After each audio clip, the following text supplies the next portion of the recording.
안녕하세요. 88생활백서 활력 넘치는 생활 가이드입니다.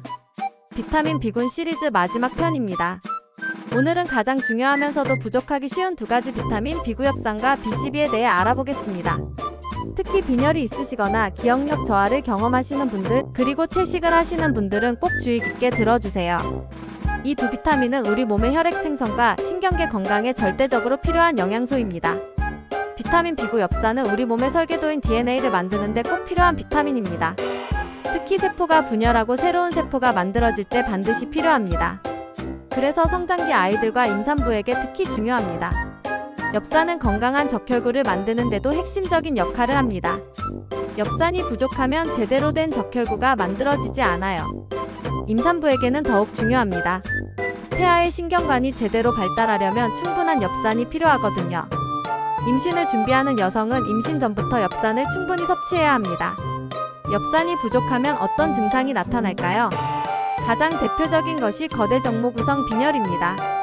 일반적인 철분 부족 빈혈과는 다른 형태의 빈혈이에요. 따라서 극심한 피로감과 무력감을 느끼게 됩니다. 철분제를 먹어도 빈혈이 나아지지 않는다면 엽산 부족을 의심해보세요. 성장기 아이들의 경우 성장 지연이 나타날 수 있습니다. 엽산은 이름 그대로 잎에 많이 들어있습니다.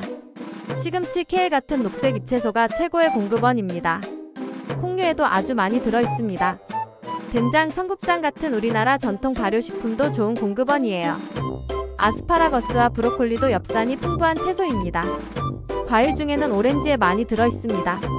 하지만 주스보다는 과일 자체를 드시는 것이 좋아요. 요즘은 엽산을 강화한 시리얼이나 빵도 많이 나와 있습니다. 간에도 엽산이 매우 많이 들어있지만 임산부는 비타민 A 과다 섭취 위험 때문에 주의가 필요합니다. 비타민 BCB 코발라민은 비타민 B군 중에서도 가장 복잡한 구조를 가진 비타민입니다. 중앙에 코발트라는 금속이 들어있어서 코발라민이라고 부릅니다. BCB의 가장 중요한 기능은 신경계를 보호하는 것입니다. 신경을 둘러싸고 있는 미엘린이라는 보호막을 유지하는 데 꼭 필요해요. 또한 엽산과 함께 정상적인 적혈구를 만드는 데도 중요한 역할을 합니다. DNA 합성에도 관여해서 세포 분열이 정상적으로 일어나도록 돕습니다. BCB가 부족하면 악성 빈혈이라는 심각한 빈혈이 생깁니다. 이는 생명을 위협할 수 있는 심각한 질병입니다. 또한 신경 손상이 일어나서 손발이 저리고 감각이 둔해지며 균형 감각에 문제가 생길 수 있습니다. 심한 경우 기억력 저하나 치매 같은 증상도 나타날 수 있어서 특히 50대 이후에는 더욱 주의가 필요합니다. 정신적으로도 우울감이나 불안감이 증가할 수 있습니다. BCB는 주로 동물성 식품에만 들어있습니다. 소고기, 돼지고기, 양고기 같은 육류에 많이 들어있어요. 생선, 특히 연어, 참치, 고등어 같은 기름진 생선에도 풍부합니다. 조개류에는 특히 많이 들어있습니다. 굴이나 조개를 드시면 BCB를 충분히 섭취할 수 있어요. 달걀과 우유, 치즈 같은 유제품에도 들어있습니다. 여기서 중요한 것은 식물성 식품에는 BCB가 거의 들어있지 않다는 점입니다. 따라서 완전 채식을 하시는 분들은 반드시 BCB 보충제를 드셔야 합니다.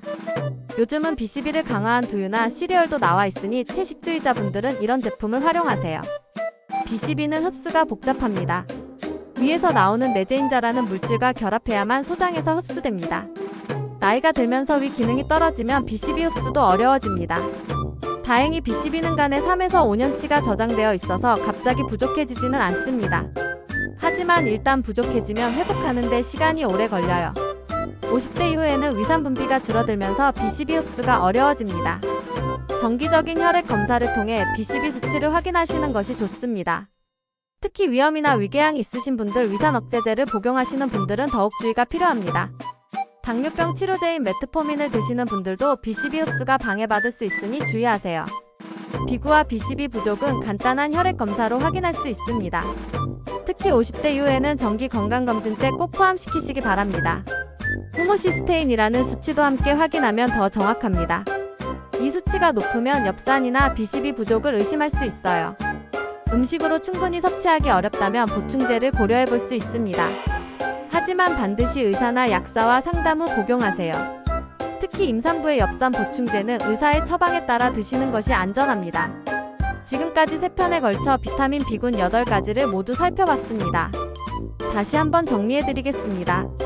B1, B, B3, B5는 주로 에너지 생산과 관련된 비타민들입니다. 피로감이 있다면 이런 비타민들을 확인해보세요. 비후가 BCB는 신경계 건강에 중요합니다. 손발 저림이나 기억력 저하가 있다면 의심해보세요.